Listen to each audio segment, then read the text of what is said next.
오늘 함께 나눈 하나님 말씀은 우리 에스겔 말씀입니다. 에스겔 14장 말씀, 구약성경 에스겔 14장 1절에서 11절까지의 말씀을 저희가 여러분 연절 교독하여 말씀을 읽도록 하겠습니다.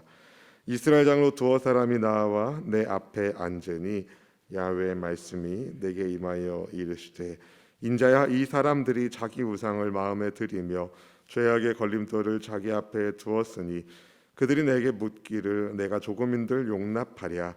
그런즉 너는 그들에게 말하여 이르라. 나 주 야훼가 말하노라. 이스라엘 족속 중에 그 우상을 마음에 들이며 죄악의 걸림돌을 자기 앞에 두고 선지자에게로 가는 모든 자에게 나 야훼가 그 우상의 수요대로 보응하리니, 이는 이스라엘 족속이 다 그 우상으로 말미암아 나를 배반하였으므로 내가 그들이 마음먹은 대로 그들을 잡으려 함이라. 그런즉 너는 이스라엘 족속에게 이르기를, 주 야훼 말씀에 너희는 마음을 돌이켜 우상을 떠나고 얼굴을 돌려 모든 가증한 것을 떠나라. 이스라엘 족속과 이스라엘 가운데 거류하는 외국인 중에 누구든지 나를 떠나고 자기 우상을 마음에 들이며 죄악의 걸림돌을 자기 앞에 두고 자기를 위하여 내게 묻고자 하여 선지자에게 가는 모든 자에게는 나 야훼가 친히 응답하여 그 사람을 대적하여 그들을 놀라움과 표준과 속담거리가 되게 하여 내 백성 가운데에서 끊으리니 내가 야훼인 줄을 너희가 알리라. 만일 선지자가 유혹을 받고 말을 하면 나 야훼가 그 선지자를 유혹을 받게 하였음이거니와 내가 손을 펴서 내 백성 이스라엘 가운데서 그를 멸할 것이라. 선지자의 죄악과 그에게 묻는 자의 죄악이 같은즉 각각 자기의 죄악을 담당하리니. 함께 읽을까요? 이는 이스라엘 족속이 다시는 미혹되어 나를 떠나지 아니하게 하며 다시는 모든 죄로 스스로 더럽히지 아니하게 하여 그들을 내 백성으로 삼고 나는 그들의 하나님이 되려 함이라. 주 야훼의 말씀이니라. 아멘. 아멘.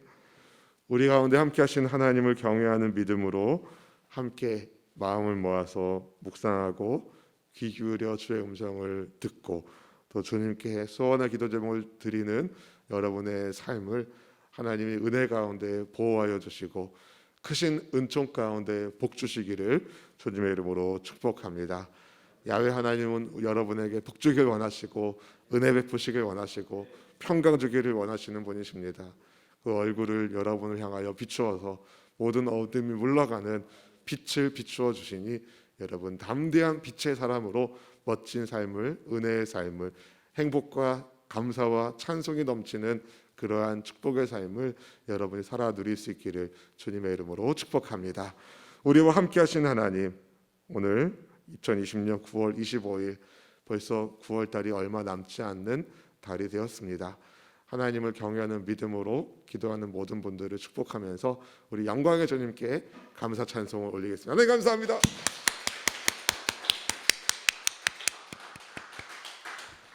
네. 어느 틈엔가 반팔이었던 제 옷이 긴팔로 바뀌었습니다. 날씨가 많이 아침 저녁으로는 쌀쌀해졌는데요, 일교차가 그만큼 심하다고 합니다.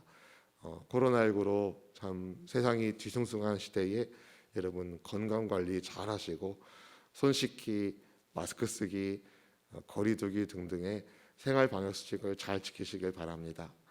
여러분 코로나19는 전염성이 있기 때문에 서로를 이제 조심하는 부분들이 분명히 필요한데요, 우상숭배도 마찬가지입니다. 여러분 죄는요 전염성이 있어요. 그 마음의 중심에 누구를 모시느냐에 따라서 그 사람의 인생이 완전히 바뀝니다. 바라기는 오직 하나님만 섬기겠다는 여호수아의 고백처럼 우리가 하나님만 잘 섬길 수 있는 축복의 가정들, 믿음의 사람들 다 되실 수 있기를 축복합니다. 우리 마음에 무엇이 들어있는가가 사실은 우리의 인생을 향방을 결정합니다. 왜 그럴까요? 마음에 이 생명의 근원이 있기 때문에 그렇습니다. 그래서 성경 잠언은 무엇보다 마음을 지키라고, 생명의 근원이 거기에 있다라고 이야기합니다. 어떻게 마음이 생명의 근원이 될까요? 궁금하지 않으십니까? 마음을 잘 지키라고, 거기가 생명의 근원이라고 얘기하는데 왜 마음을 생명의 근원이라고 말하겠습니까? 거기에 예수님을 모시느냐에 따라서 우리에게 영생의 길이 열리느냐 아니냐가 결정되기 때문에 그렇습니다. 우리 마음의 중심에 하나님을 모시느냐에 따라서 그의 인생이 영생의 길인지 아닌지가 판가름 나기 때문에 그렇습니다. 오늘 본문에서 그런데 이스라엘 장로 두어 사람이 에스겔에게 자문을 구하려고 나왔는데 하나님이 이상한 말씀하셨어요. 그 사람들이 우상 숭배자라고 말씀하셨습니다. 본문의 3절 말씀을 같이 한번 읽어보실까요? 인자야, 이 사람들이 자기 우상을 마음에 들이며 죄악의 걸림돌을 자기 앞에 두었으니 그들이 내게 묻기를 내가 조금인들 용납하랴. 엄청난 얘기를 하나님이 에스겔에게 들려주십니다. 이스라엘의 장로 두어 사람이 에스겔을 찾아왔습니다. 자문을 구하려고, 선지자의 자문을 구하려고 찾아온 것입니다. 그런데 하나님께서 그들을 우상 숭배자라고 말씀하시는 겁니다. 백성을 영적인 길로 지도하고 죄를 멀리하도록 인도해야 할 이스라엘 장로들이 사실은 그 중심에 우상을 받아들이고 우상을 섬기고 있었다는 겁니다. 그런데 겉으로는 너무 멀쩡하게 하나님을 섬기는 사람처럼 에스겔을 찾아와서 물어보는 거예요. 그런데 하나님은 그 속을, 그 마음의 중심을 간파하셨습니다. 마음의 우상을 숭배하고 있는 것을 보신 하나님이 우상을 섬기면서 선지자를 만나러 가는 모든 이들에게 그 우상의 수요대로 갚으시겠다고 말씀을 하십니다.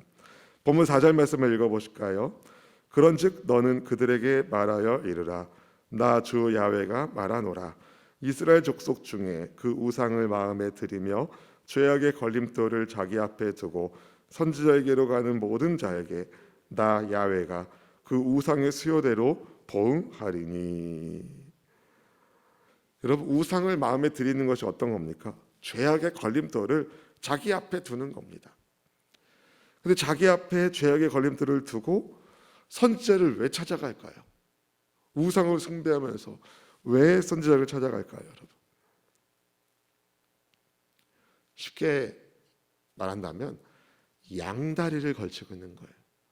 하나님 쪽에 바라나 우상에게 바라나. 왜요? 하나님에 대한 믿음이 없어요. 우리 하나님이 우리를 지켜주시고 우리를 이끌어주시는 하나님의 시대에 대한 믿음의 확신이 없는 거예요. 그러니까 우상에다가도 발을 두는 거죠.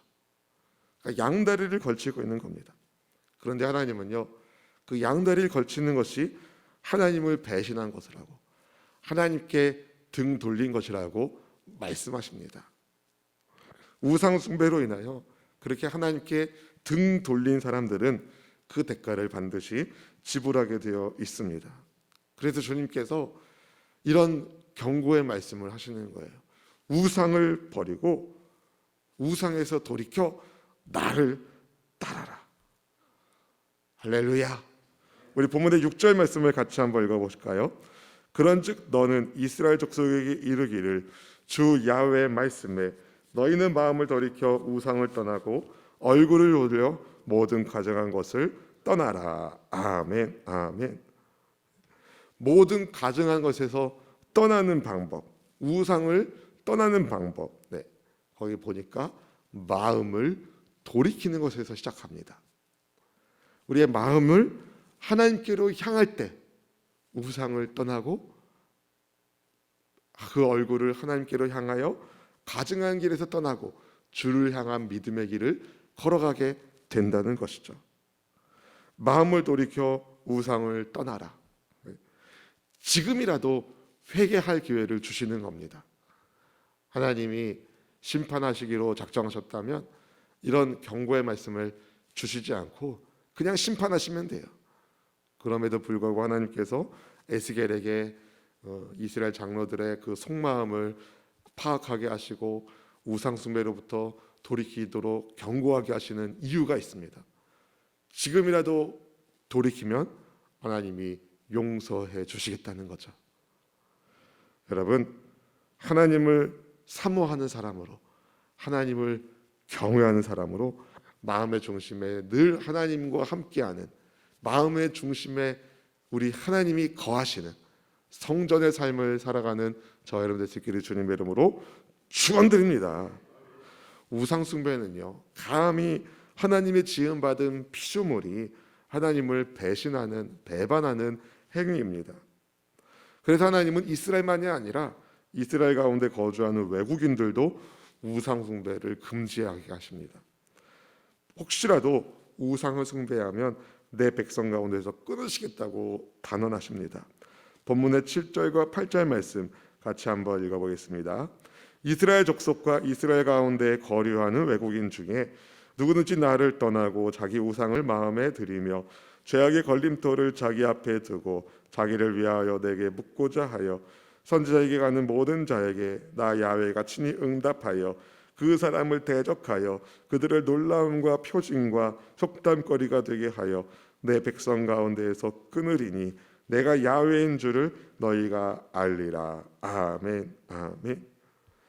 하나님을 떠나고 우상을 마음에 들인 사람, 활동적으로는 이스라엘 사람이 아니지만 이스라엘 족속 가운데 거하는 외국인이라 하더라도 그 마음의 중심에 하나님을 모시고 하나님을 섬기면 하나님이 그를 하나님의 백성으로 인쳐주시고 인정해 주십니다.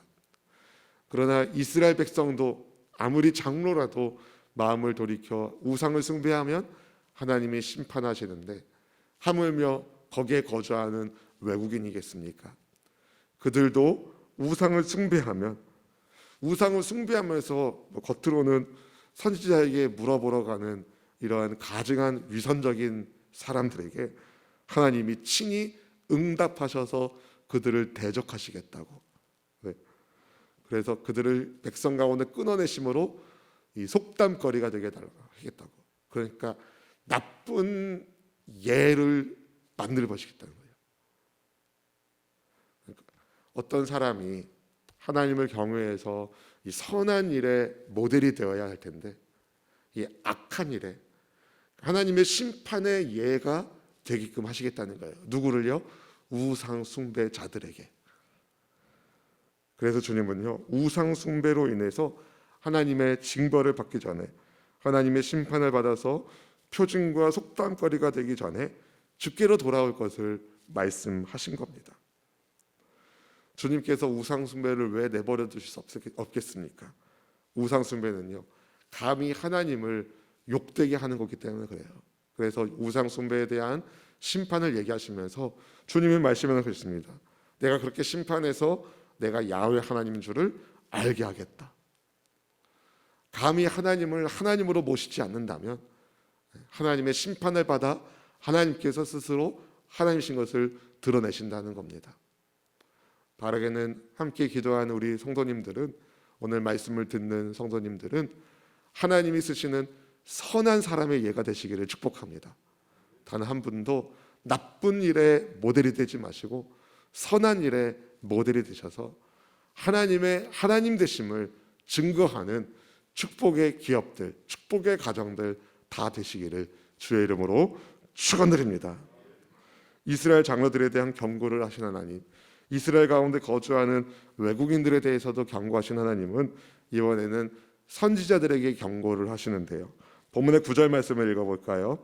만일 선지자가 유혹을 받고 말을 하면 나 야훼가 그 선지자를 유혹을 받게 하였음이거니와 내가 선을 펴서 내 백성 이스라엘 가운데서 그를 멸할 것이라. 아멘. 아멘.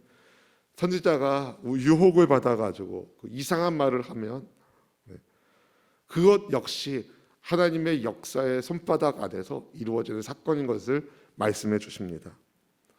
선지자들이 영적인 파수꾼 역할을 잘 감당해야 되는데 유혹을 받아서 죄를 지으면, 즉 우상 숭배자의 유혹을 받아서 우상 숭배자들이 듣기 좋은 말을 하면, 우상을 숭배하면 죄다 이야기하지 않고 잘하고 있습니다, 복 받을 겁니다, 이런 헛소리를 하면 그 선지자도 하나님의 징벌을 받고 그에게 물으러 간 그 사람도 죄를 짓게 된다라고 말씀하십니다. 그래서 주님은 미혹을 받지 않도록 선지자들에게 깨어 있을 것을 명령하신 것입니다. 사랑하는 성도 여러분, 예수님을 믿는 우리가 여러분 이 시대의 선지자입니다. 예수님을 믿는 우리가 이 시대의 선지자입니다. 여러분, 선지자가 어떤 사람입니까? 하나님께로부터 말씀을 받아 세상에게 하나님의 뜻을 알리는 사람이에요. 그렇죠? 선지자는 그냥 이 사람 이제 선지자입니다라고 뭐 임명장 줘서 되는 게 아니라 하나님의 영이 임하셔서 하나님의 말씀을 받고 세상에 하나님의 말씀을 대언하는 사람이 선지자입니다. 우리는 성령을 받았고, 아멘, 하나님의 영이신 성령을 받았고 예수님을 주로 고백하는 예수님의 제자가 되어 하나님의 자녀가 되었습니다.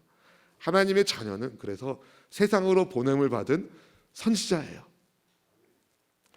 여러분 가정을 지키는 영적 파수꾼, 여러분의 일터를 지키는 영적인 파수꾼으로 하나님이 여러분을 불러주셨습니다. 바라기는 하나님을 경외하는 믿음으로 여러분 주변에 있는 사람들이 우상 숭배함으로 망하지 않도록 여러분이 기도하며 영적인 파수꾼 사명을 잘 감당하시고 하나님의 말씀을 들은 말씀 그대로, 들리는 말씀 그대로 순종하는 삶으로 사람들에게 말씀의 이루어지심을 보여주는 믿음의 역할을 잘 감당할 수 있기를 주님의 이름으로 축복드립니다. 특별히 이번 추석 명절이 얼마 남지 않았는데 여러분 직접 가지는 못해도 우리가 마음으로 하나님의 말씀을 대언하는 성령의 사람 되기를 축복합니다. 우상 숭배자를 하나님께서 엄하게 다루신 이유와 까닭에 대해서 우리는 이것이 하나님 때문이기도 하지만 동시에 하나님의 백성들을 살리기 위한 하나님의 뜻인 것을 알게 됩니다. 본문의 11절 말씀을 같이 한번 읽어볼까요? 이는 이스라엘 족속이 다시는 미혹되어 나를 떠나지 아니하게 하며 다시는 모든 죄로 스스로 더럽히지 아니하게 하여 그들을 내 백성으로 삼고 나는 그들의 하나님이 되려 함이라. 주 야훼의 말씀이니라. 아멘, 아멘. 하나님께서 우상 숭배자들을 엄하게 다루시는 이유에 대하여 말씀하신 겁니다. 우상 숭배자들, 우상에게 물으러 온 사람들, 그렇게 물으러 오는 사람들한테 우상 숭배자들이 듣기 좋은 말을 하고 있는 거짓 선지자들, 우상을 만들어서 뭐 수건을 만들고 뭐 부적을 만들고 점괘를 치고 이런 세상에 그런 더러운 가증한 일들을 행하는 이 우상 숭배자들을 비롯하여 하나님이 미워하는 가증한 일을 행하는 사람들을 하나님이 심판하신 이유는 그들 때문에 미혹되어 멸망의 길로 달려가는 백성을 건지시기 위함이라는 거죠. 나를 떠나게 하는, 그러니까 하나님을 떠나게 하는, 그리고 스스로를 모든 죄로부터 더럽히게 하는 그 우상 숭배로부터 하나님의 백성들을 건져내시려면 우상 숭배자들을 가만히 둘 수 없습니다. 우상 숭배자를 내버려둔 상태에서 어떻게 우상 숭배자들에 의해서 유혹당한 이스라엘 백성들을 건져낼 수 있겠습니까?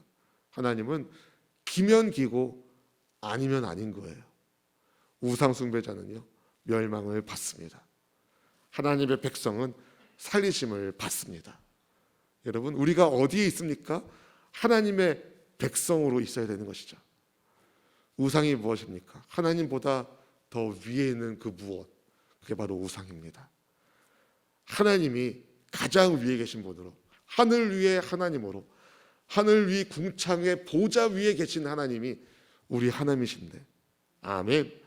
하나님의 하나님 되심을 시인하시고 인정하시고 주님의 뜻에 순종하는 우리 모두가 되기를 바랍니다. 두 마음을 품지 말고 영적인 순결함을 지킬 때에 하나님의 백성은 세상으로부터 유혹받지 않고 하나님을 섬기는 증인이 되는 것입니다. 거룩하신 하나님을 가까이 함으로 죄와는 더 멀어지고 우상과는 더 멀어지고 하나님의 백성으로 예수님의 제자로 하나님을 아버지라 부르는 주님의 아들, 딸로서 여러분 믿음의 길을 걸어가는 우리 모든 성도들 되시기를 주님의 이름으로 축원드립니다. 기도하겠습니다.